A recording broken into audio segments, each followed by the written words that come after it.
మాతర సర్వభూతానాం గావ సర్వసుఖప్రద వృద్ధిమాకాంక్షత నిత్యం. నాకు వృద్ధి కావాలి, నేను రోజు రోజుకి వృద్ధిలోకి రావాలి అని అనుకున్నవాడెవరో వాడు తప్పకుండా చెయ్యవలసిన పని ఏది అంటే వృద్ధిమాకాంక్షత నిత్యం గావకార్యా ప్రదక్షిణా. ఆ గోవుకి తప్పకుండా ప్రదక్షిణం చెయ్యాలి. ఒక హోమం చెయ్యాలి అంటే ఎన్నో నియమాలు పాటించాలి, ఎంతో నిష్ఠతో కూర్చోవాలి, స్వాహాకారంతో మంత్రం చెప్పాలి, అప్పుడు హోమం చెయ్యాలి. హోమం చేసిన దానితో సమానము అని ఇప్పుడు చెప్తారంటే గోగ్రాసం అంటారు.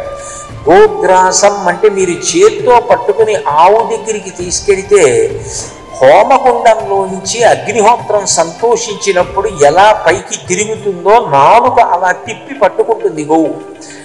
గోవు పట్టుకుని తింటున్నప్పుడు గోవు నోరు నిండేటట్టుగా మీరు గడ్డి పరకలో ఆవుకి పెడితే ఆ రోజు మీరు హోమం చేసినట్టే. ఇది నేను చెప్పట్లేదు, శాస్త్రం చెప్పిన మాట చెప్తున్నా. అందుకే గ్రాసం అన్న మాట ఇంకా దేనికి అన్వయం కాదు, గోగ్రాసం అంటారు. ఆవు దగ్గరికి పట్టుకెళ్ళి గడ్డి పరకలు చేత్తో పట్టుకుని పెడితే మీరు ప్రత్యక్షంగా దేవతలకి ఆ రోజున హవిస్సు ఇచ్చినట్టు.